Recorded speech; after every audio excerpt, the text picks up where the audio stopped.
You were in the pit. We all were In the pit.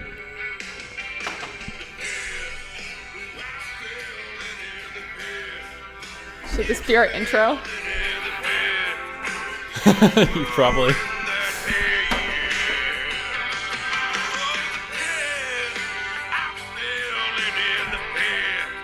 You fell into the pit.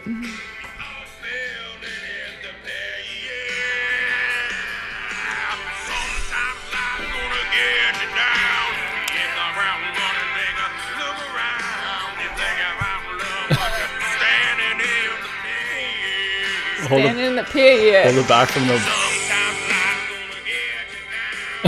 Yeah. Like that. Uh huh.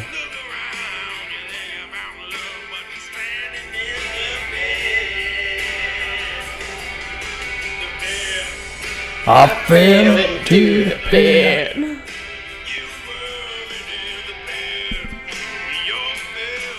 The pit. That was The Pit by Mouse Rat. The pit. Mouse Rat. Mouse Rat, aka Andy's band on Parks and Rec. And since the Circle Pit has happened, that I cannot stop singing that song. Mouse Rat, the original hardcore band. Yeah, the original grunge. Yeah. The original silly cool. So silly, it's cool. Yeah, that show is awesome. Parks and Rec. So, Kat, we're back. Yeah, we're podcasting again. We are. This is exciting. We have to be consistent now. Yep, we're back. We're back, baby. And this is going to be awesome. Yeah. We're in a new spot. A lot of things have been happening in our lives lately. Yeah. You want to catch everyone up on what we've been up to? Well, we moved to the Big Island. We have been in Pupukea, the North Shore of Oahu, for 2.5 years. And I mean, this podcast has really traveled all over the place. Even our logo is a van and a mic, and we sold the van after starting the podcast. So we haven't been in the van, but we still have been on the move. Started in Boulder, then moved to Kailua. We did a couple live shows, did a bunch in Chamonix, did a bunch in Austin, Texas. Did I say Kailua already? Kailua. No, we haven't even got there yet, I don't think. Yeah, Kailua, Oahu, then North Shore, and now we're on the Big Island. Yeah, just hearing you list all those things out makes my head spin and makes me realize all the crazy stuff that we've done in like the past few years. I know. We started this podcast in 2022. 2022, yeah. Like late 2022. 4 years. Almost. But yeah, since then we've like moved multiple times, gone around the world. You've raced a bunch of crazy races. Mm-hmm. We've done projects, we've changed jobs, we've jumped all over the place, and now we're landed back in the hometown where you and I first met. I know. So cute. Yeah, so cute. So kawaii. Yeah, but oh my goodness. Honestly, I was talking to my coaches yesterday. Actually, I was just talking to John, but apparently he's been talking to like all my coaches. And he was like, I don't know if we've told you this yet, but you're already just a different athlete being here. They were like, we don't know if it's the climate or if it's the lack of stress, but he's like, you are just different. Hell yeah. And you're responding to training better. And I've been working with John since 2024, like March 2024. And he was like, you're just responding to training so well. Wow. And the vibes. But also I'm much less stressed out. So yeah, we definitely took a step out of the stress that we were in on the North Shore. Yeah, it was like the North Shore is crazy because the whole thing is just like kind of epic, chaotic energy there. Just like with the massive, I mean, we lived at 700 feet and we could like hear the waves from our bed, and then the chaos energy of all the tourists and the surf comps. And it's like so fun and exciting to be around. But even like just stepping back from that energy, it has been nice. Yeah, I really miss it. I know. I miss you the surf do. so bad. But I mean, there's not even surf there right now anyway. Yeah, I mean, for sure. But it's definitely going to improve both of our careers because I couldn't focus for shit.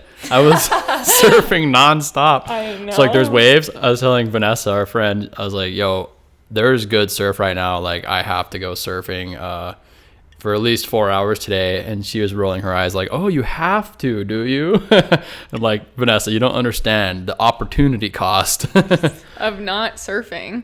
It's like your soul knew, even though we thought we were going to be there forever, it's like something in your subconscious thought knew that it wasn't going to last. Yeah, well, you're surfing your brains out. Financially, we were in a sinking ship over there. So I was like, part of the ship, part of the crew, never going down. Yeah. But no. But yet you weren't working. You couldn't focus because there was so much surf. Well, I was working, but it was also hard because we were so far away from town and we were far away from everything. We're like an hour and 15 away from Home Depot. It was like, yeah, and then 2 hours to get to my dad's house. So, it's just like, it wasn't, I'd say if we were there full time and we stayed there and we weren't already like financially kind of like underwater, then it would be easier to learn how to float there. But we both moved there and it's, I didn't have all of my career stuff lined up because, we've been going hard. Like I said, we've just been running around the world and a lot of it's been chasing after your races and like traveling around. So, but I wouldn't change any of it. It was honestly one of the best experiences of my whole life. It was so crazy. Honestly, if I think about it too hard, I miss it. Yeah, it's cool. It was really cool. But I'm super happy here. Honestly, the running is much better. Even though I'm like driving way more to get to trails. It's the trail running is just so good here. And you have some elevation too. Yeah, I'm like running today. I got up to like almost 9,000 feet.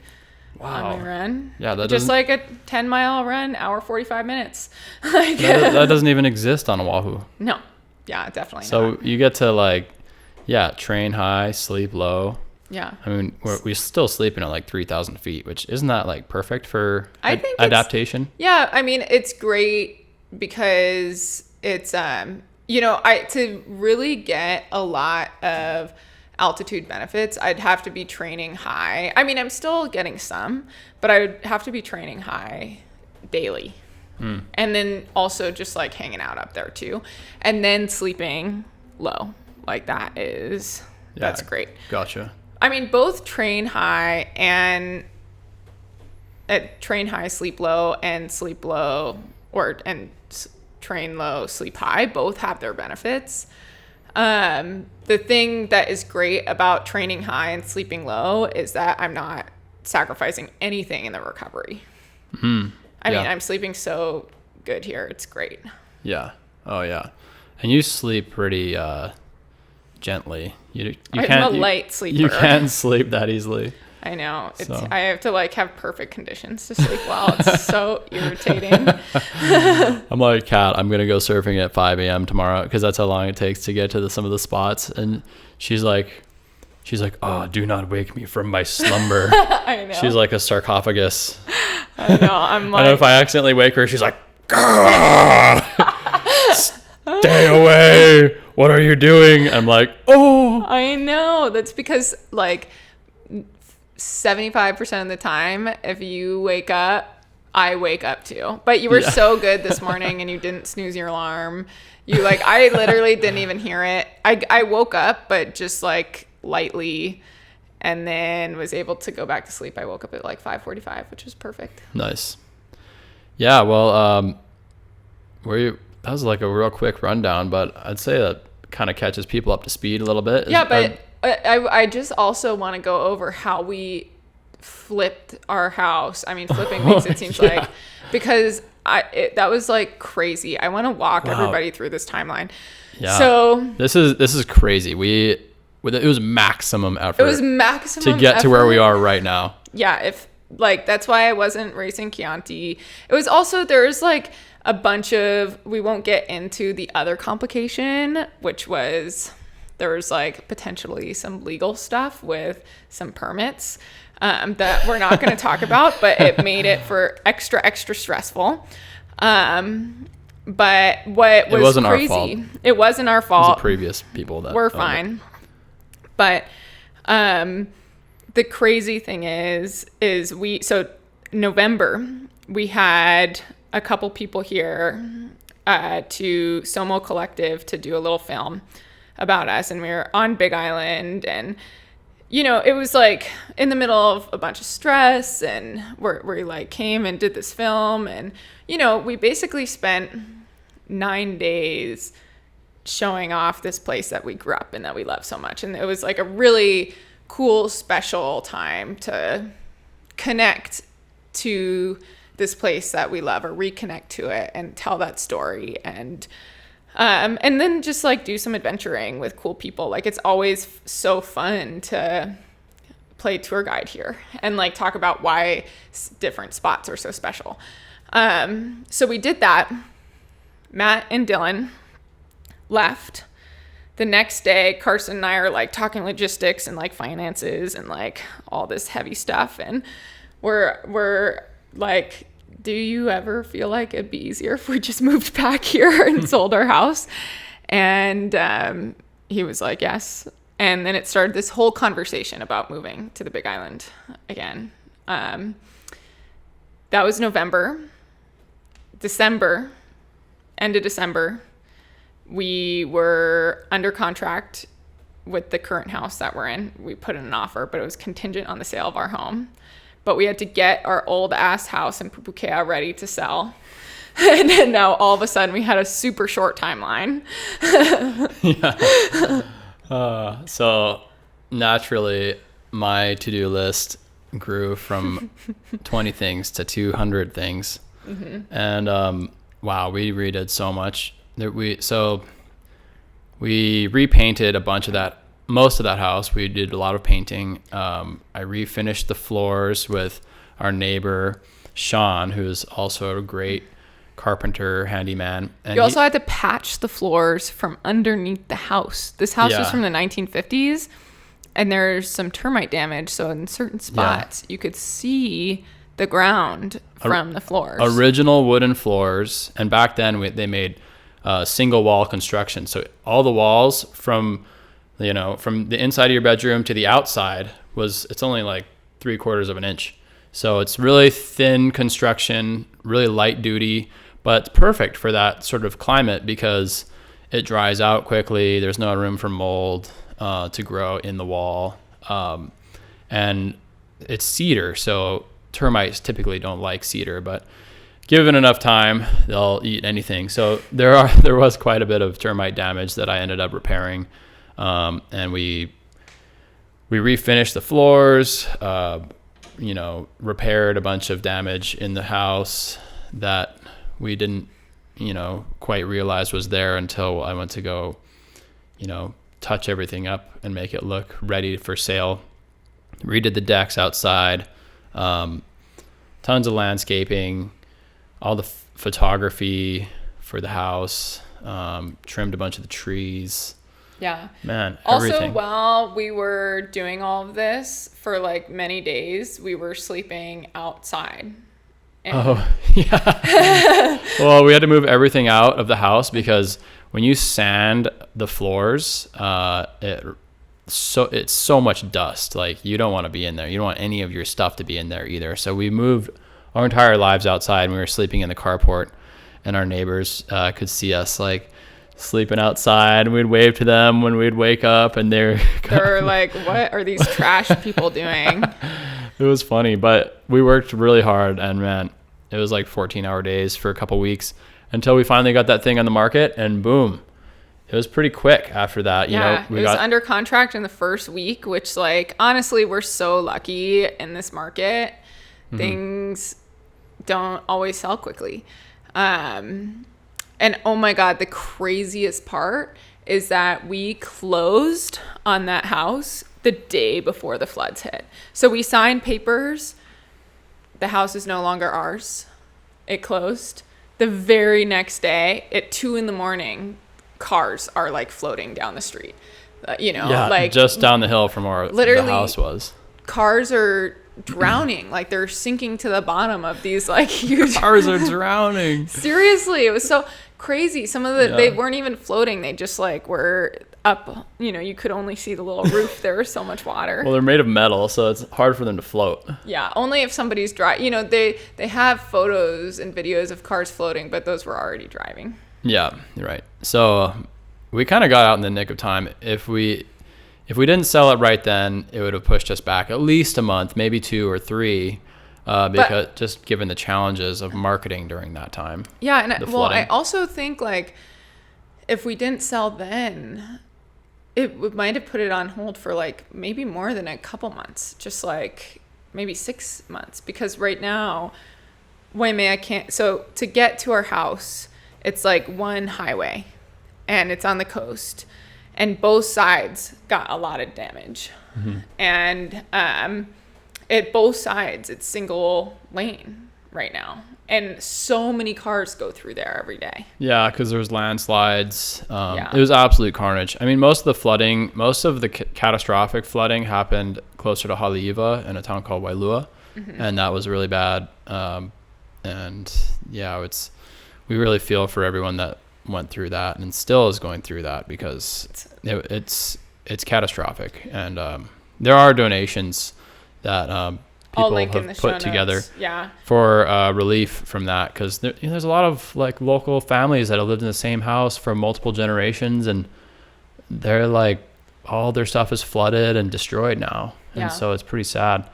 But we, in one way or another, we were able to luckily avoid having our house sale be complicated. So luckily we kept moving pretty quickly. Thank God, because we were, as you said, a sinking ship. It was getting financially, it was getting bleak. We wouldn't have done well putting up with like staying there for another 6 months. It was just a very expensive mortgage. But this new spot is a little bit better, easier on the wallet. Mm-hmm. And, when we got here, first week, I am re-meeting a lot of my old connections, and they're all interested in me working with them, and, doors are opening. So I think it's just the place for us to be. I think it's the universe drew us back here with whatever magic that it can work on you. Yeah, I was telling my coach yesterday that like for years it was like we were swimming upstream. We were like, we can do it. But it's like we realized somewhere along the way that if we just turned around, we can get to the same spot, but going downstream. Yeah. And that's how it feels now. It's like, oh, we're still moving forward, but like it's much better and easier now. It's like, it was tough for a couple of years there. Yeah. So we're back on the Big Island, and it's cool. We're really happy to be here, and the running is great. The surf is less optimal, but it's okay. I'll make lots of trips back to the North Shore, I'm sure. Yeah. And then, we got a bunch of races coming up. It's summertime, but first, any more updates that we want to? I think that's good. I think we can roll right into. All right. Well, Kat, Bradley, the fans want to know, what was the pit really like? Dun dun dun. The pit was as crazy as it looked. Yeah. It was insane. Basically, we got there at like 4. And then at 5, the first race started, and then from 5 to 9:30, basically, punk rock music was playing super loud. We're all racing on this pump track. I gotta say, it was like a pretty cool experience. I had never been to anything like that. So like there was 3. I mean, there was a couple, I think there was like 4 total bands, and they were playing 20-minute sets, and each race lasted the duration of that 20-minute set. And I mean, what a cool concept. I mean, I just think like that is a really cool creative concept that I've never heard of before, and to experience it. And I'm not just blowing smoke. I am not one of those people that, like, I don't feel like I just drank the Kool-Aid and now I'm like, the pit is life. But, you know, just like, I think objectively, when you break it down like that, like, yeah, we were racing 20 minutes while these epic bands were playing. That's pretty sick. It sounds so sick. It was pretty cool. It was like... And really good bands, too. Those were like hardcore, rock, metal, punk bands that are like, and alternative bands that are all like really good. Yeah, they were great. Up and coming, most of them. Yeah. I mean, I think Drain is pretty well known. Yeah. But Upchuck, and I forget the third one, they weren't. But I got to, I was one of the first people to race, and I got to race while Drain was playing. And I mean, freaking epic. Live music is so energizing. And like, I imagine getting to run around a band that's just ripping like that. It would be so exciting. I mean, that sounds like a dream of mine in high school. That would have been so literally sick. Would have died. You would have been describing this to you and like describing this to 18-year-old Carson. I mean, I would have had you like that. Oh man. And then like getting to skate that too. I think Max skated it, you said. Yeah, for one of the laps. That sounds really fun. There was a final, and all the people who won their heats raced in the final, and Max just skated the final. I was like, that he was making that look so fun. I would for sure break a leg doing that, but he made it look like very easy, and I wanted a skateboard. Yeah, that's so cool. Last time I was on a skateboard, I broke my leg, so literally. And, I think it's awesome that it's such an alternative, like, weird marketing event, and it's totally different than what any other running companies ever put on. I know. I've done so many of these things. I think it's brilliant, too. I mean, honestly, just, like, for the love of the game, the person who had the most fun was Brees. I mean, watching him mosh at one point... One of the bands, he was in the like little mosh pit, and the Upchuck, the woman who is the lead at Upchuck, like came and like started screaming in Breeze's face, and I mean he was like a 6-year-old, just like he must have been so happy. He was so happy. It was so cool. It was honestly. Molly Seidel, who just joined our team, her girlfriend and I were watching this from afar. I needed a mosh pit break, and Molly was also needed a mosh pit break, and so we were hanging out in the shade, and we were just watching Brees like, oh my god, like it's a kid in a candy shop. Because between the races, you were just moshing, right? It was race, mosh, race, mosh, race, mosh. Race, mosh, race, mosh, like slam a lemonade. I drank like 10 lemonades, wow, which were so good. Yeah, it was a really cool experience, honestly. That's so sick. I mean, so Brees is just living out his fantasy. He was like, I'm going to make my fantasy party right here. Yeah. And that's what it was, basically. Yeah. So sick. And, there's so many haters, which is so weird. Yeah. So, I mean, here's the thing is I think anytime anyone does anything disruptive, there's going to be a lot of haters. Yeah. And it is so interesting to observe people getting so upset about something. People are really angry about it. And, I'm trying to understand why. So I did a lot of like research and poking around on the different posts and reading comments and like, what's the deal? Like, why all the hate? Because to me, middle school Carson would be like, okay, I want that for my birthday every single year for the rest of my life, which would be awesome. That would be a very expensive birthday party. Yeah. Oh yeah.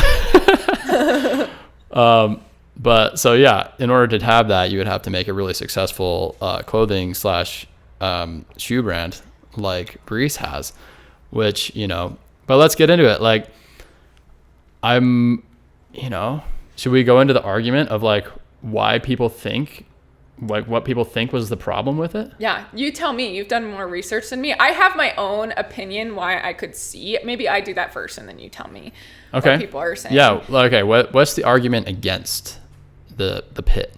I think people are more upset because it's so exclusive, because the stuff is so expensive. It's not attainable for the average person. Like, I couldn't buy $300 shorts. I couldn't. That's like, I mean, before I was sponsored, I was literally shopping at Ross and Goodwill. I mean, it was Goodwill in Boulder, so like I was getting a lot of good stuff. But yeah, so I think inherently that makes people upset, because it's, the whole thing behind the brand is that it's exclusive, because it's a luxury product. Everything is a limited drop too. There's not like unlimited t-shirts, or there's not unlimited anything that they make, right? No, I mean, I was talking to Max and at the thing, and I loved one of the shirts that he was wearing, and it was an old shirt, and he was like, yeah, when you like something, you just have to like ask for it right away, because it never comes back. Wow. And yeah, so I think inherently, especially for a brand or a company that's coming into trail, and trail, especially in North America, has been, grassroots. That's something that always comes into conversation when talking about North American trail running. It's like grassroots family events, super like local community oriented. And this is the opposite of that. This is like a luxury exclusive event that's, invite only. It's like the antithesis of what trail running has been in the United States, or like the soul of trail running has been in the United States, which is like getting lost in the mountains and like having an experience like that. And I think that with the price tag rubs people the wrong way. Yeah. Is that consistent with the arguments you've been seeing? I could see that, I mean, I can understand that perspective, and it is kind of consistent. What I've been seeing is, it's basically, there's all these people that are wearing equipment that's way too rich or way too expensive. Like, they didn't, why don't they just throw a big concert for the public, and then everyone can go and enjoy it? And that's also really, from a logistics standpoint, really hard to manage. I mean, we had to sign a lot of waivers. Yeah, I mean, it's dangerous what you guys were doing. It's crazy. A mosh pit. But here's the next thing, is that it wasn't just a fun party. This was a marketing PR event. There's a reason why they were able to throw down some bones for this epic thing, because, it's a partnership between Satisfy and Adidas, and they're expecting a marketing return from this event. Yeah. So it wasn't ever meant to just be something that like benefits the community or even resembles what trail running has been in North America. I think this was meant to be something completely different and cause a splash. Totally. And I think that is a disconnect here, is like it's, and as the sport grows, there's going to be more of this in more ways that people express themselves within it, and it's not going to be for everybody. Every event is not going to be for everybody. Yeah. Or every, like, not just every event, but like every style, every brand. It's, that's why it's good that there's so many options. And to that point, there's the argument of it's too expensive. It's expensive equipment, and like, how dare they market themselves as being like an alternative punk hardcore brand when, they don't, some people don't perceive it as that after this marketing event. But on the other hand, you know, I think that they are true to themselves and doing exactly what they want and what they see as cool. And no other running brand has ever done anything like this before, to like bring in like a hardcore punk heavy metal rock band and run around them. That's like you said, that's objectively cool. Yeah. And I think the other thing is, when I have heard Brees talk how he's grown the brand, you know, just because it's made a huge splash now because people are watching. But this, I think, has been this is in line with the ethos of the brand since it started.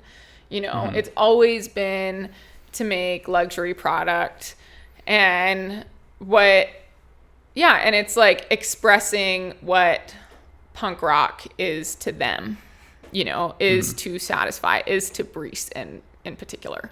Yeah. Who like, that was his vision, you know. And he used to be a drummer, right? In like a hardcore at one band. point he made the joke. He was like, yeah, I actually organized this event so you can all see me play in my high school band. It was like, I thought it was a joke of the weekend. It was like so funny. Nice. And, you know, okay, next, there's one other argument I saw that was like, oh, you know, it's those bands, like, this isn't like what they subscribe to. Like, this is consumerism and blah, blah, blah. But, okay, here's the alternative argument, the argument against that one, which is all these bands, even though they're hardcore punk rock, anti-establishment bands, they want to become successful. Everyone wants to become successful, even if especially if the message they're telling isn't one of the establishment. They want to be able to share that message loud and proud. And I mean, how sick would it be to have all of a sudden have the backing of Satisfy and Adidas, which is huge. That's a huge company. And so like to downplay the opportunity that is for each of those bands to get that sort of publicity, I think is, you know, if you ran a business or you had a band or you sold whatever and you had the opportunity to get a really good partnership and get that kind of publicity, I almost guarantee you would take it. Like, why wouldn't you take it? Yeah, and I think there's an argument that some people wouldn't, but I think, you know, I again think art is not to be put in a box. And by anybody saying, oh, this is not what the punk rock bands are about, this is not what punk rock is, you know, I think it depends on who you ask. It's like trail running. It's like some people hate that trail running is leaning into more performance, but it depends on who you ask. Like, and it depends where you go. You can find those grassroots events still, and then you can find like hyper competitive races. And sometimes you can find like both in one race. I think Black Canyon is a great example of that because it's like hyper competitive, but it's still like kind of low key in a lot of ways. It's really well done, but it's, you know, kind of in a lot of ways feels like a family event, you know, because everybody is so stoked to be there. Yeah. That's just a testament to Jamil and the whole Air Vipa team. But yeah, I think, you know, I understand that it's uncomfortable because it's so expensive and because that is a huge limiter. You know, I really truly, I think I get that. That's kind of tough. I think here's the alternative though. If they were mass appealing, if they were like, oh, let's sell super affordable shorts and then the masses can buy our stuff. In order to appeal to the masses, you can't do things like hire 5 hardcore metal bands and do some extremely savage shit like that. So true. Nobody would know that wouldn't be able to handle the mainstream. It wouldn't be able to handle the mainstream, and going through having like been sponsored by bigger corporations. Yeah, that would never happen. I mean, I think the argument of like, this is a corporate sellout, I don't think that's true. Yeah. I having been there, having talked to Brees about the vision, and having been at a lot of like really, really corporate events, this was not that. And I thought that was cool. Yeah. That's what I love about Satisfy, is that they are trying to do things different. They are okay with all different kinds of creative personalities in the same room. Yeah. And I think in like a corporate, I mean, it's just like things have to be done like A, B, C, D in a big corporation because there's a lot of hoops to jump through. Yeah. But like with something like Satisfy, you can like dream that up. Yeah, and then lucky for them, this is, I mean, like it was like a par for the course. They got the leverage from Adidas to throw this epic party and cause a big splash. Like, Satisfy is so sick. If anything, I think the haters make it even cooler. Yeah, I empathize with the haters, but I disagree with the haters. I mean, I truly like had such a good time.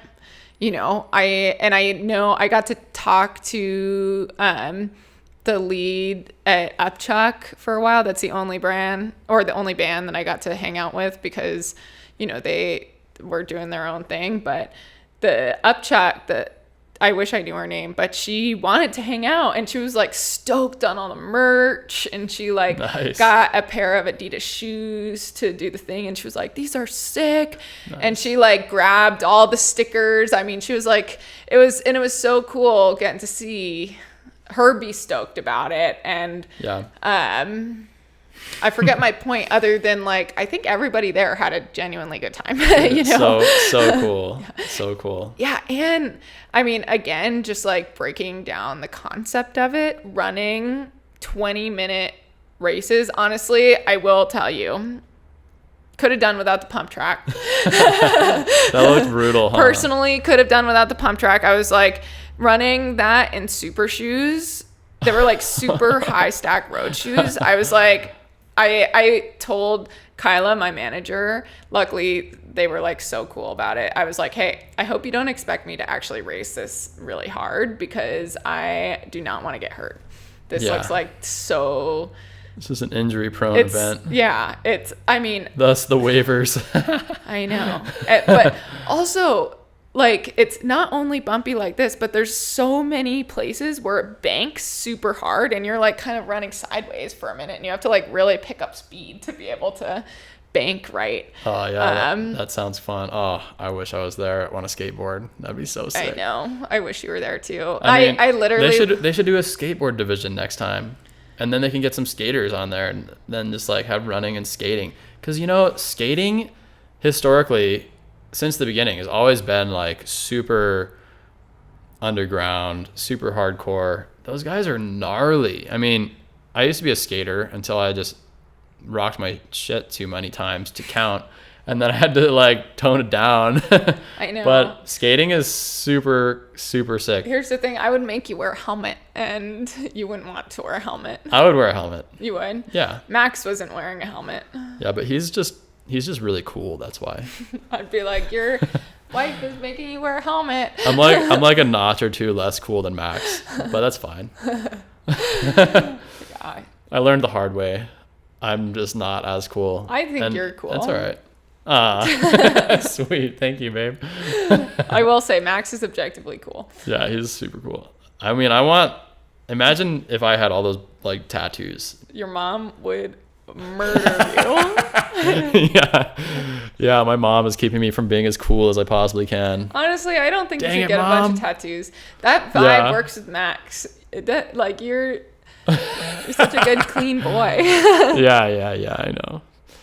But yeah, well, that was fun. It was fun to break it down and, you know, go through all of the pros and cons of the pit. I mean, yeah, when you were there and I was like catching glimpses of it. I was sending you little videos. Yeah, I was like, whoa, that looks like so fun and cool. I thought of you so much. I was like, I'm living Carson's dream right now. And then But it's crazy. It is fascinating how everyone is like glued to it and like so focused on it, and so many lovers and so many haters of the pit, and you know, people are mean. The haters are mean. Like I was seeing, I mean, Matt Shapiro, our friend, like commented something. Granted, his comment, it wasn't like that mean, not as mean as everybody else's, but it was kind of sassy. And then just like, but it was in defense of Satisfy, and then just the haters reigned. I mean, I couldn't believe some of the stuff. They were like going personally after Matt as like a person, his character. I was like, oh my God. Yeah, they thought that they were like above him because of their like moral, they're like morally superior, which, you know, to that degree, to that point, everyone who runs these races, like a lot of them spend big money, regardless of if it's on Satisfy or some other brand. Like, who cares? You're spending a lot of money to literally go on a run. And a lot of the races are owned by these big conglomerates, and it's becoming more and more like mainstream. And, you know, some of them are like feeling kind of like, you know, the triathlon vibe, which I'd argue is a little bit more sterile and like corporate. And so, you know, this is like the opposite of that, like what they were shooting for. And people are arguing that, oh, like that it's, you know, it's just big money brainwashing these punk bands. And, you know, to my argument is like a lot of people that run, they have to make money somewhere. Like, are you going to judge somebody how they make their money? And if there's a market for it, then like judge them for just existing. It's crazy. It's art. When it gets that sort of emotional reaction from people, it's the pinnacle of art. You know what? That's such a great point. I think that is what I was trying to say by like disruptive things make people mad. But you're right. It's like disruptive art elicits emotion, whether it's bringing somebody to tears or screaming. I mean, just the amount of stuff by like people that I respect, that it's just like, it feels like irrational hate to me, but maybe I'm just an idiot. But I was like, I was taken aback by it. But you're right, that's what art does. Yeah. Oh man, so spicy, so exciting, so spicy. Yeah. Well, cool. Anything else to add about the pit? I don't think so. It was fun talking about it though. I loved getting to see all my teammates. It was good food. The thing about the food was that it was all vegan. So it was delicious, but I also ate a lot of bars. You were hungry? I was a little bit hungry, yeah. Yeah. But, you know, they had a lot of stuff at the pit that was really good. And the hard thing, I will say, it probably nobody else was hungry, but I also have celiac disease. So it really limited what I could. Couldn't eat the bread or noodles. Yeah, couldn't eat the bread or noodles. There was basically like one option for me. Yeah. Man, your team is so cool though. I know I've rambled on about it before, but like, man, they're genuinely really dope people. I know. So yeah, I hope they're not taking the hate too personally, because I don't think anybody is. And here's the thing: is I don't think anybody's taking the hate personally. Is because like we believe in it. We believe in this team. Yeah. And that it's not just the product that we believe in. It's the team culture that I believe in, and I think that is easy for us all to buy into. For sure. It's like the product, I think it looks cool. I love wearing their stuff. I feel like it's the most me brand I've ever signed with. But I also and mostly am bought in. If I like went to the pit and had a terrible experience because everybody was a dick to me and it was all, and if it truly was all performative, I would be, I think, have a different song to sing. Yeah. But like, I'm pretty sensitive to performative stuff. You know, I don't vibe with it. I'm like, You know, Same. if it's like something that's just performative, I tend to like retreat to my shell and not participate at all. That's why I have a hard time with social media because I'm yeah, for sure. I'm like I coach this one athlete who's a professional surfer, but also makes a lot of her income as like influencer contracts. And she keeps trying to help me be an influencer. And I just can't do it. Yeah, because you might have to like kind of fake it sometimes, huh? Yeah. You got to be like, oh yeah, this is a super delicious granola bar. Crunch. Oh, Yeah, and my tooth hurts. But yeah, no, this granola bar is so good. I really love this granola bar. But also just being like, yeah, this is me out eating my breakfast in the morning. And the reality is I like my mornings quiet, snuggling my dogs without any ice. Yeah, it's like, if for me, if somebody's like putting on a fake persona and they're like, oh yeah, like I'm this way, it does make me feel cringe. But when, and if I didn't know that team, who knows, maybe I would feel otherwise. But when I first met those guys, like, oh man, they're all so nice. I was like, no way, this is like the nicest team of runners I've met so far. I've met several of them through you, obviously, but like, I'm like, wow, you guys are all like literally giving me huge fat hugs and just asking me how I'm doing and learning more about me. And I'm like, wow, like these people are rad and they're so unique, all of them. So, I love it. I love the expression of freedom and individuality that is their art that they put forth. Yeah. Hey, I don't think I told you this yet. Did you know that Molly Seidel, my new teammate, she's an Olympic bronze medalist in the marathon? Wow, I think you've mentioned that actually, but yeah, I didn't really register it. I didn't think about it until right now. So she's an Olympics bronze medalist in the marathon and then decided to go over to trail. Just got 4th at Black Canyon, 100K, and is running Western this year. Yeah. Whoa. Yeah. So another cool thing about this circle pit was I got to hang out with Molly a lot, which we've known each other for a couple years, but haven't gotten to spend like a lot of good quality time together. And I got to hang out with Molly and her girlfriend Molly. Both are awesome. Molly and Molly. It's Molly so squared. Cute, actually.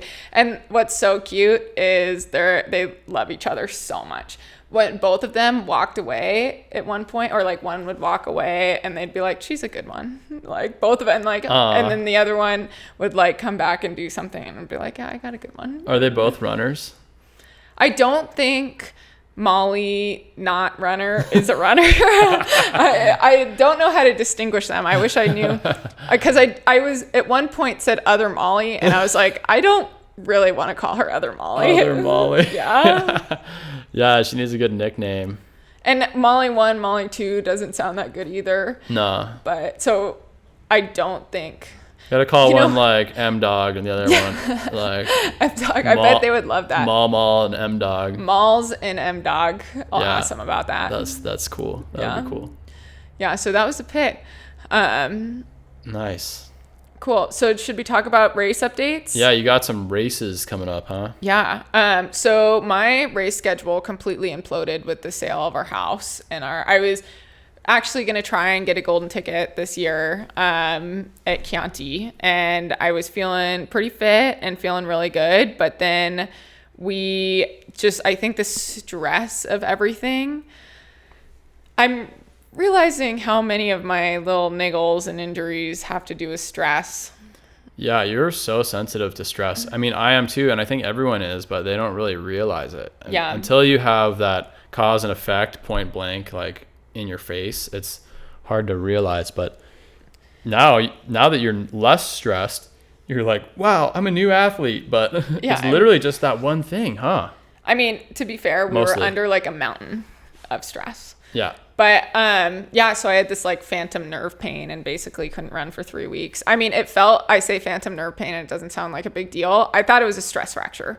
It felt like my femur was breaking when I was running, but it was, I forget the exact nerve, but it's some nerve in the back that starts with an O, like obliga something nerve. The obligatorily painful. Yeah, nerve. it's obligatorily painful. It sucked though. I was limping around everywhere. I mean, literally, it was so bad that I was just like limping all the time. Yeah, you were looking in rough shape. I was know. like, "Are you sure about all this running stuff?" I know. And then we moved, and you're like a spring chicken, like running around, like "Ee, yay, yay, yay." I know. And I'm like, "Wow, what the heck?" Even when I had to chase Momo across the field, I was like, I had just done a run. I think I'd run like 12 or so, 15 miles, somewhere around there. And then oftentimes in the past, after a 12 or 15 mile run, I am moving slow the rest of the day. You know, it's like I feel fine during the run, but then I'm like so stiff and tight. But that's not really happening these days. I like chased Momo across the yard at a full sprint after that. And I was like, oh, that didn't actually hurt. I can sprint after a hard run. And I think that is normal.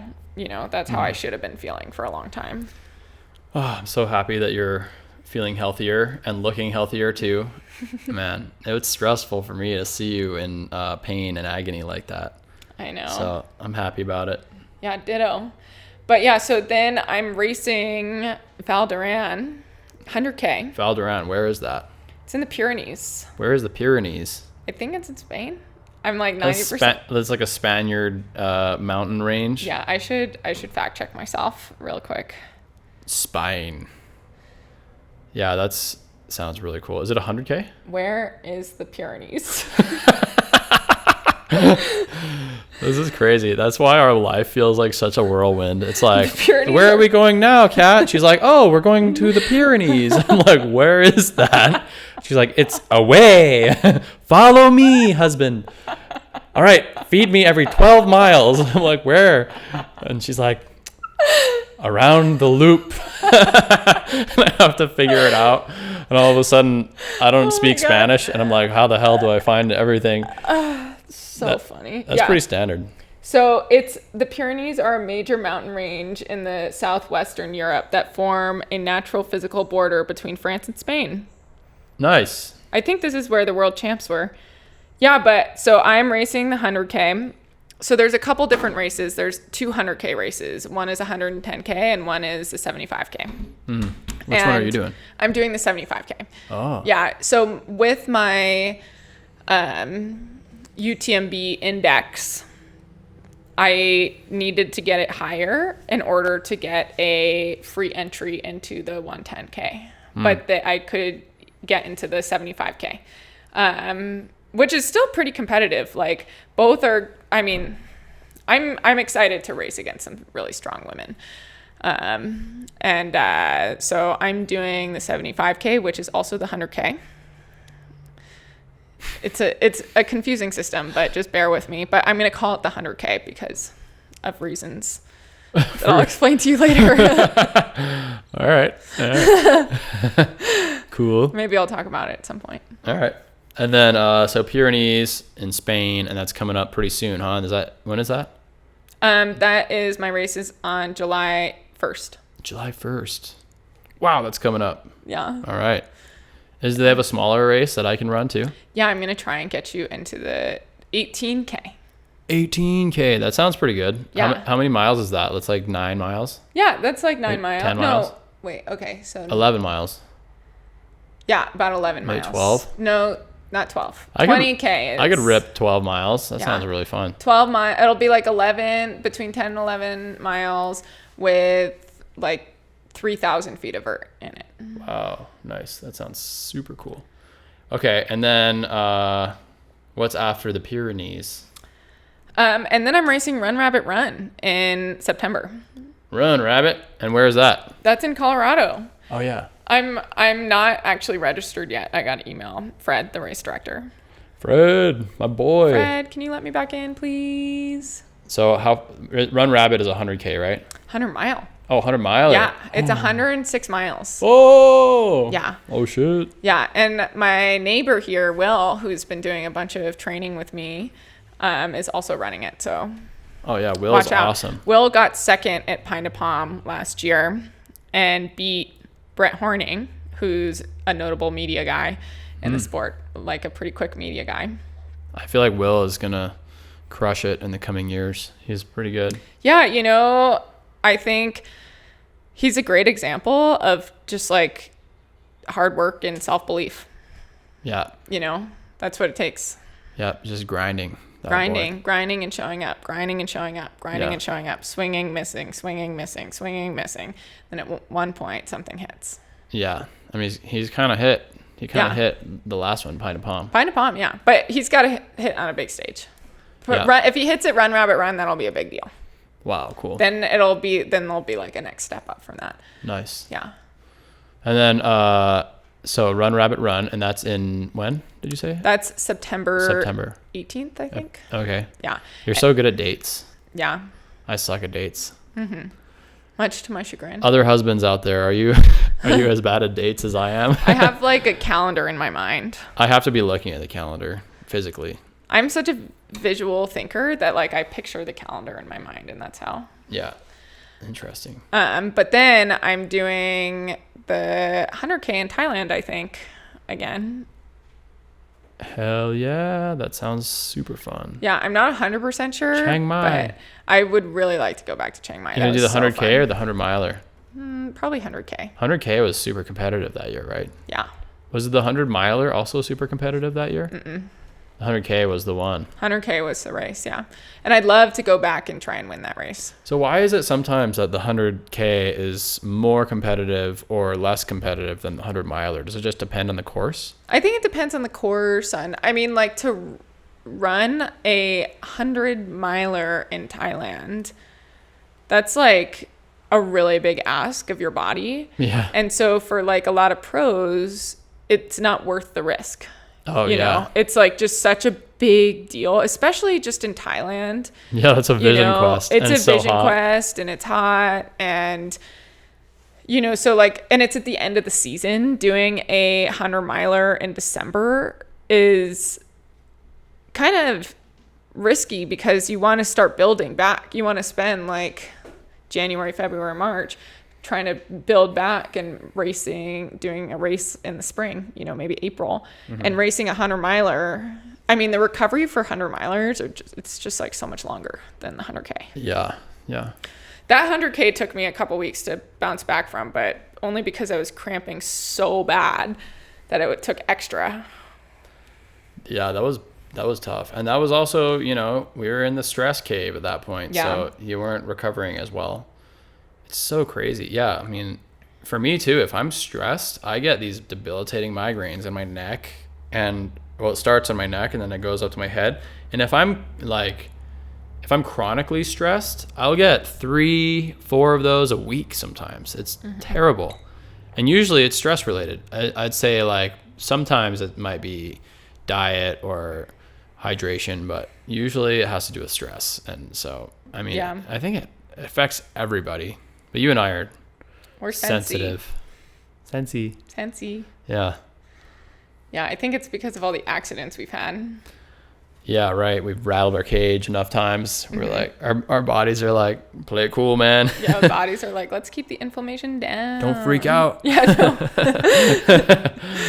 don't freak out. Yeah, how long we been going? 58 minutes. Oh, that's pretty good. What else should we talk about? What else should we talk about? Do you have anything? No, I mean, I was only focused on the pit for like the past 3 days. I'm like, the pit. I know. What were you thinking about? What else were you thinking? What have I been thinking about in the last couple days? I mean, I wrote a list of stuff to talk about, but it's across the room. And now I forget it. But Oh no. yeah, but I think that's good. I mean, I think we fit a lot in, and I think if we can be consistent with hour-long podcasts, then it could be really fun for us. All right, we're gonna rock out another few of these in the next. Yeah, what we're gonna do is turn this off and then turn the camera back on, change clothes, and turn the camera back on to make episodes. Yeah, we'll think of something else new to talk about. Yeah. No, but we'll get this uploaded stat, and then we'll just get on a roll. And you know, it's like it's easy to be hard on yourself for not being consistent, but when your life is literally like bursting at the seams and you only have time to barely brush your teeth, it's like, you know, you can't be too hard on yourself. Yeah, and then when you have here's what I noticed when we were going through that. When we had any free time whatsoever, I went like catatonic. I was like staring at a wall, like I can't do literally anything else right now. You go into your mummy state. Yeah. Like sarcophagus cat. I know. Beware. It's so crazy. I'd be frozen. That's so wild. Yeah. And I would be like, surf. surf. Yeah. Well, yeah, really fun pod. Let's fun keep it rolling. Yeah. Thanks, guys. We love you. Good luck with all of your races this summer coming up. Yeah. I know y'all got big plans. I know. I hope to see some of you guys out there. Yeehaw. Yeehaw. All right. Bye, guys. Yo.